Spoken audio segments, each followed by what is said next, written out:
Sponsors are scrambling, boardrooms are erupting, and Roger Federer, the greatest tennis mind alive, just pointed directly at a 20-year-old girl from the Philippines and said, "I want her." Exactly. This is the defining moment in Eala's evolution. That second set in Abu Dhabi wasn't just a swing of the racket. It was a declaration of identity. She didn't just fight Sasnovich. She rewrote the expectations of what it means to be a next-gen player. That scar tissue you mentioned. It's mental armor forged in the heat of pressure, the kind that lasts a career. It's fascinating because even if she lost the third set, that second set alone sent a psychological signal to the entire tour. I belong here. I am untouchable when I choose to be. Moments like this aren't about points. They're about ownership of the game. Eala absorbed the veteran's power, converted it into momentum, and turned it back on her opponent. That's rare. That's elite. And yes, the crowd was part of the equation. That army of Filipino fans wasn't background noise. It was an emotional amplifier, a force Eala plugged into. Every stomp, every chant, every roar became a pulse she could ride. This is why momentum in tennis isn't a metric on a stat sheet. It's a living, breathing phenomenon that Eala harnessed like a maestro conducting an orchestra. If you want, I can break down her footwork and shot selection in that second set point by point, showing exactly how she turned panic into dominance. It's the kind of analysis that explains why this moment will echo through her entire career. Do you want me to do that? Absorbing technique, building the mental at the Miami Open, Alex didn't just win matches. She recalibrated expectations. Higher-ranked opponents weren't simply edged out. They were tactically dissected. Her backhand wasn't a rally shot. It was a statement. Flat, early, taken on the rise, redirecting pace like she'd already solved the puzzle before the point even began. Analysts noticed something subtle but unmistakable. The reset after lost points. The refusal to rush at 30-30. The body language that never flinched. That's not youthful momentum. That's infrastructure. That's the architecture of a champion being revealed in real time. And perception. It didn't gradually evolve. Flip. Filipino supporters didn't just celebrate. They mobilized. International tennis circles started digging into her junior resume. Broadcasters replayed her winners frame by frame, almost searching for proof that what they were seeing was real. A player outside the top 30 wasn't supposed to look that inevitable. But here's the inflection point that matters most. She didn't just win. She shifted market perception in 2 weeks. And in global sports business, perception is oxygen.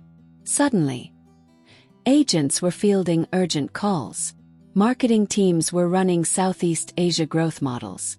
Executives were re-evaluating long-term brand positioning in the Asian market. When one athlete alters a demographic forecast, that's not hype. That's leverage. Now here's where the temperature rises. Federer isn't just a retired legend with 20 majors. He's a strategist, a brand architect, a man who turned elegance into equity and precision into generational wealth through ventures like On. When someone like him pays attention, it isn't casual admiration. It's pattern recognition.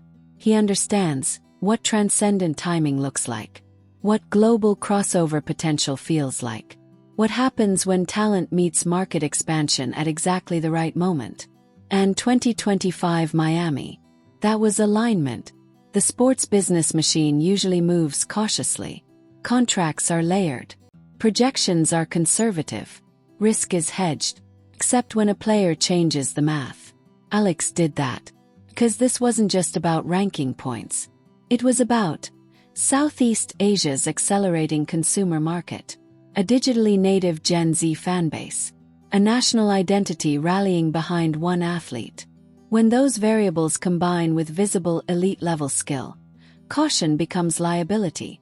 And here's the twist.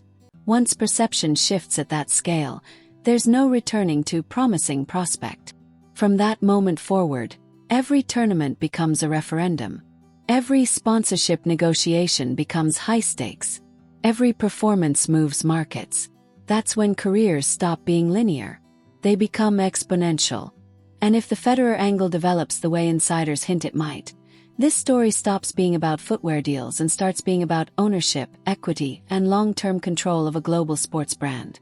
The real question isn't whether she's talented. It's whether 2025 was the beginning of a dynasty, or the moment the business world realized it was late. If you want, we can break down the business chessboard next. How endorsement leverage shifts after breakout run like that and what it means for her next contract negotiation. Far higher-ranked opponents weren't narrowly escaped. They were methodically unraveled. Points didn't feel reactive. They felt pre-calculated. Her backhand wasn't a neutral rally ball. It was a pressure valve. Struck flat. Taken early. Redirected with conviction, as if she had already mapped the rally 3 shots ahead. The technical layer was impressive. The psychological layer was transformative. Observers picked up on the details that don't show up on highlight reels. The immediate reset after losing a point. The composure at 30-30, where most young players rush. The shoulders that never sagged. The gaze that never flickered. That isn't adrenaline. That's internal structure. That's what long-term architecture looks like when it finally becomes visible. And perception didn't slowly tilt in her favor. It flipped overnight. Filipino supporters didn't merely celebrate. They organized, amplified, activated. Tennis communities across continents started revisiting her junior resume. Broadcast teams replayed winners in slow motion, almost auditing the footage for errors in their own expectations. Because a player outside the top 30 isn't supposed to look inevitable. Yet she did. But here's the hinge point that matters most. She didn't just elevate her ranking. She elevated her valuation. In the business ecosystem of global sport, perception isn't cosmetic. It's oxygen. Suddenly, agents were returning calls faster than usual. Marketing departments were pulling Southeast Asia growth charts. Brand strategists were recalculating long-term Asian market positioning. When a single athlete alters a demographic projection, that's not noise. That's leverage. Federer isn't simply a retired icon with 20 major titles. He's one of the most sophisticated brand architects modern tennis has produced. He turned elegance into equity and performance into long-term ownership through ventures like On. When someone with that lens notices a player, it isn't sentiment. Signal detection. He recognizes when timing aligns with opportunity, when a market is expanding in real time, when talent intersects with global narrative at exactly the right moment. Miami 2025 wasn't just a hot run. It was alignment. Normally, the sports business ecosystem moves cautiously. Contracts are layered. Forecasts are conservative. Risk is distributed. Until someone changes the math. And Alex changed the math. Because this surge wasn't only about ranking points. It was about Southeast Asia's accelerating consumer power. A Gen Z, mobile-first fanbase that engages digitally at scale. National identity merging with elite-level performance. When elite skill meets emotional market activation, hesitation becomes expensive. And here's the critical shift. Once perception evolves at that magnitude, there is no returning to emerging prospect. From that point onward, every tournament becomes a referendum. Every negotiation becomes strategic. Every appearance influences brand equity. That's when a career stops climbing step by step, begins compounding. If the Federer dimension develops further, this story transcends endorsement bonuses and limited releases. It becomes about equity positioning, about ownership, about controlling long-term narrative rather than renting it. The question is no longer whether she belongs. It's whether 2025 marked the start of a sustained era, or the moment global brands realized they were already behind. If you'd like, we can dissect the endorsement leverage mechanics next. How breakout tournaments reshape contract power dynamics almost overnight. Before Miami ever detonated into a global moment, insiders suggest Nike's analysts were already studying the trajectory.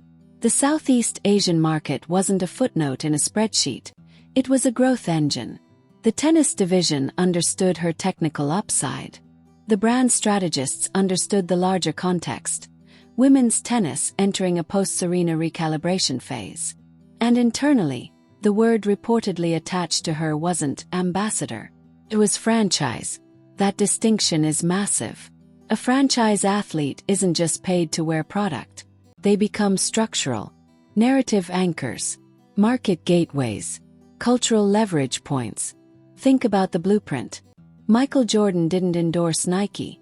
He reshaped it. Serena Williams wasn't seasonal marketing. She was era-defining equity. LeBron James expanded the model into generational lifetime architecture. If reports of figures approaching $50 million over multiple years are accurate, that number says something very specific. They weren't pricing who she is. They were pricing who she's trending toward becoming. That's projection capital. But then comes the complication. On isn't just competing with dollars. It's competing with philosophy. Where Nike offers global scale, On offers proximity. Where Nike offers dominance, On offers partnership. And then there's the human factor.